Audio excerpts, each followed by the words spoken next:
ఆషాఢ మాసం వచ్చేసింది. పండుగలు, శుభదినాలు, విశిష్టల గురించి తెలుసుకుందాం. హిందూ బంధువులందరికీ మహర్షి భక్తిపీఠం ధన్యవాదాలు చెప్తోంది.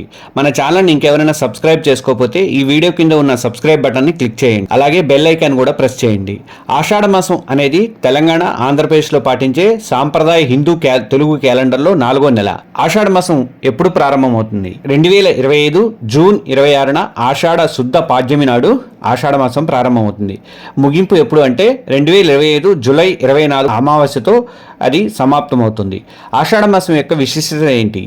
ఆషాఢ మాసం అంటేనే ఆధ్యాత్మికతకు, ఉపాసనకు, అలాగే వ్రతాలకు ప్రత్యేకమైన నెల అని పండితులు చెప్తారు. ఈ మాసంలో పెళ్లిళ్ళు, గృహప్రవేశాలు, శుభకార్యాలు జరపకూడదన్న నమ్మకం ఉంది. ఎందుకంటే ఇది ఉపవాసాలు, తపస్సు, భక్తికి అనుకూలమైనటువంటి మాసం.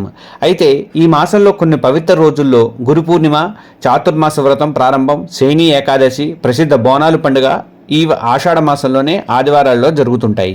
ఆషాఢ మాసం గురించిన భయాలు. కొంతమంది ఆషాఢ మాసం చెడ్డదని భావిస్తారు, కానీ ఇది నిజం కాదు. ఆంధ్రప్రదేశ్, కర్ణాటకలో కొన్ని వర్గాల్లో ఆషాఢ మాసంలో కొత్తగా పెళ్ళైన జంట కలిసి ఉండని సాంప్రదాయం ఉంది. ఈ నెలలో కోడలు, అత్తగారు కలిసి ఉండకూడదు, ఒకే గడప దాటకూడదు అని నమ్ముతారు, పాటిస్తారు కూడా. ఇది పూర్తిగా ప్రాంతీయంగా వస్తున్నటువంటి ఆచారం. ఆషాఢ మాసంలో ఏకాదశి ఉపవాస తేదీలు. దేవసేన ఏకాదశి జూలై 6న వస్తుంది, ఇది తొలి ఏకాదశి. కామిక ఏకాదశి ఇది జూలై 21 నాడు వస్తుంది. నెలవారీ సంకష్టహార చతుర్థి ఉపవాసం ఆషాఢ మాసంలో జూలై 14న వస్తుంది. ఆషాఢ అమావాస్య ఎప్పుడు? ఆషాఢ అమావాస్య లేదా అమావాస్య జూలై 24న వస్తుంది.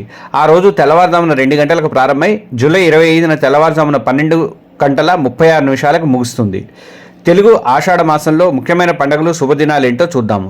తొలి ఏకాదశి జూలై 6, బోనాలు నెలలో ఆదివారాలు జరుగుతాయి. చాతుర్మాస వ్రతం ప్రారంభం జూలై 7, గోపద్మ వ్రతం ప్రారంభం జూలై 7, అలాగే చుక్కల అమావాస్య, గౌరీ వ్రతము జూలై 24న ఉంది.